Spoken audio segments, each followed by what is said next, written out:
Parang ulan na. Malayo pa yung bahay ko. Good morning. Ngayon, January 3. Hindi sana ako mag-birthday kaso sayang kasi yung panahon kasi maganda. Medyo maliwanag. Sa winter kasi, minsan lang may araw. Kung mayroon man, siguro mga kalahating oras, mawawala na yung araw. Kaya ngayon, sayang, no? Tanghali pa kasi, nasa ngayon mga parang time is 12:55. Sayang yung araw. Pero sa summer, sabi ni Mrs., alas 5 ng umaga, may araw na hanggang alas 10 ng gabi may araw pa. Kaya mahaba-habang oras yung pag-birding kung may time na tayo mag-birding. Kaya handa ko muna yung mga gamit ko.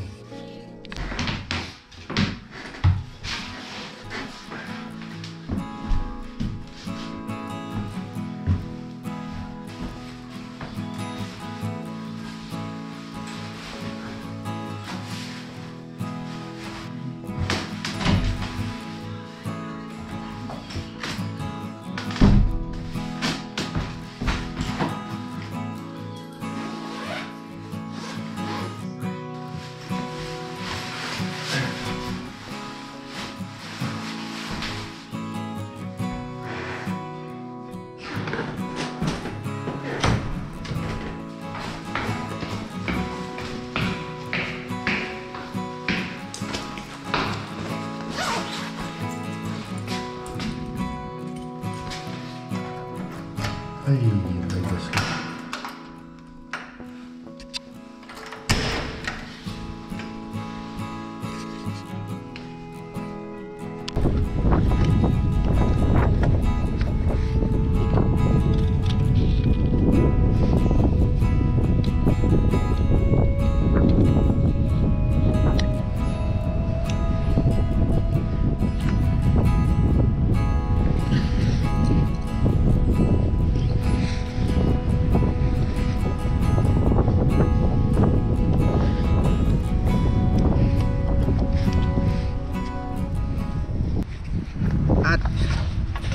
Kailangan natin ng pang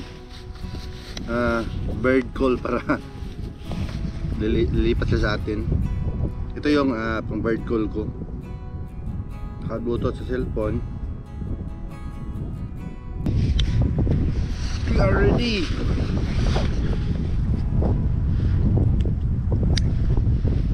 Okay, let's start the game.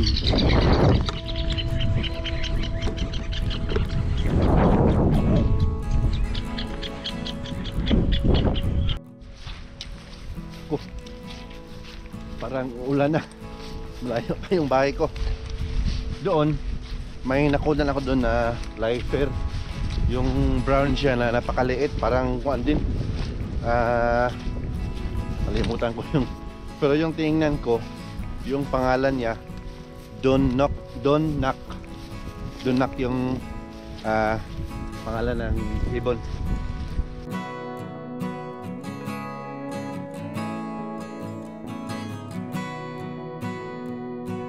Napakaliit.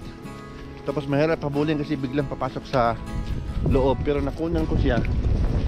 Pero pang docu lang. Pang dokumento lang yung yung kuha ko. Mamaya pakita ko sa inyo. Ito yung birding ground natin. Pero kailangan ng uuwi kasi yung ulan nag-umpisa na. Malayo pa yung uwian ko. Wala pa namang masilungan dito. Ipasok ko na lang ito siguro kamera sa bag.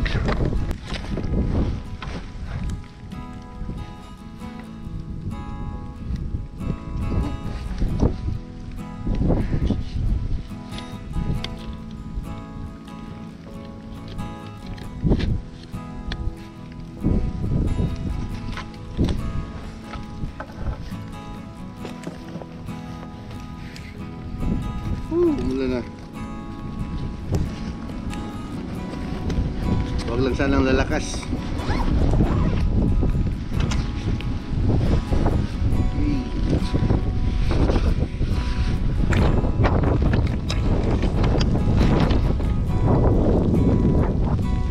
May nakunan pala ako dyan. Yung kahoy na yan, yung rose rain parakit. Pero dokyo lang kasi maulap. Hindi maganda yung liwanag.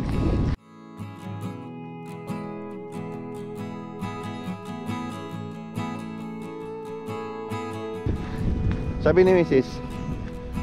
Yung sa summer daw, yung araw alas 5 may araw na hanggang alas 10 or 10:30 ng gabi.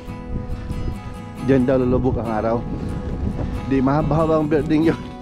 Kaso parang may trabaho na ako dun. Kaya sa Sunday lang tayo makapag birding. Dito din na spot. May nakunan ako dito na yung European Robin.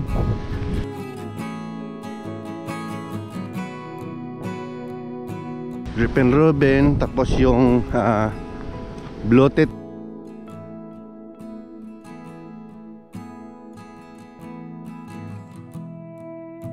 Tapos may mga woodpecker dito.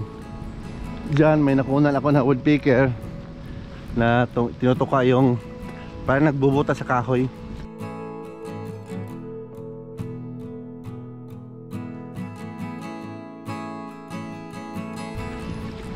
Dito mayroon din maraming dove at saka yung parang raven ata yun, yung malaking uwak, marami din.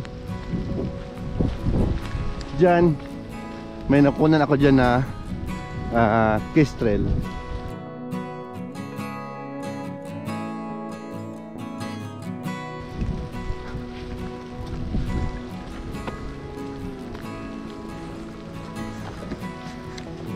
Uwi na.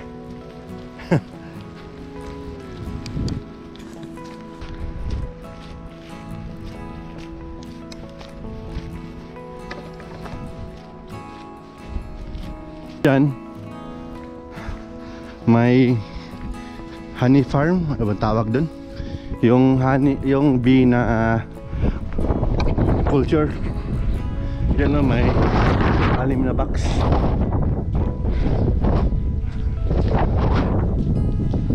Pag summer pala, itong mga kahoy dito may mga dahon na to.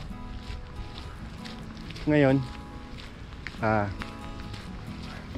puro pa sanga kasi nalalagas siguro sa lamig. Pero sa summer mas lalong magandang tingnan dyan kasi green na green.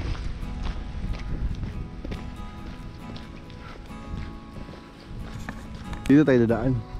Doon may daanan din pero papuntang highway. Kaso dito tayo sa birding tayo, kaya dito tayo sa looban. Sa likod nito dyan ko nakikita yung lake na nasama ko din sa previous video ko. May lake doon na possible spot for birding. Baka may kingfisher o yung mga osprey na nagda-dive siguro sa panayon yung summer. Kasi ngayon nag-migrate yung mga ibang ibon na hindi kayayanin yung lamig. Dito naman ang area, may narinig ako ditong song ng owl. Parang owl ha, pero hindi ko na kunan kasi hindi tayo makapasok dyan. Naka-fence kasi ito. Meron dyan sa looban. Dyan din sa unahan may mga starling dyan, yung European starling. at saka yung long-tailed tit.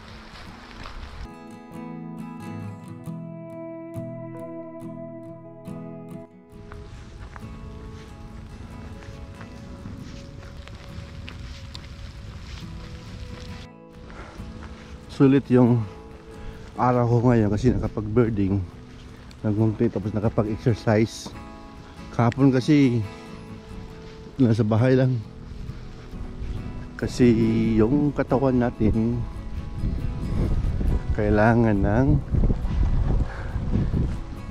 igalaw-galaw. Dito ko nakunan yung long-tailed tit.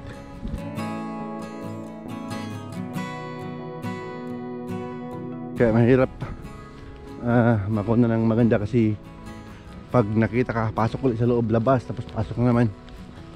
Bali, ito yung pasukan sa birding spot natin.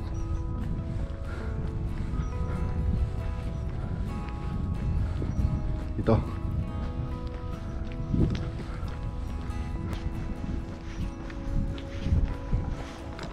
May bahay ng woodpecker, oh. Ang tanong, kailan kayo sila lalabas?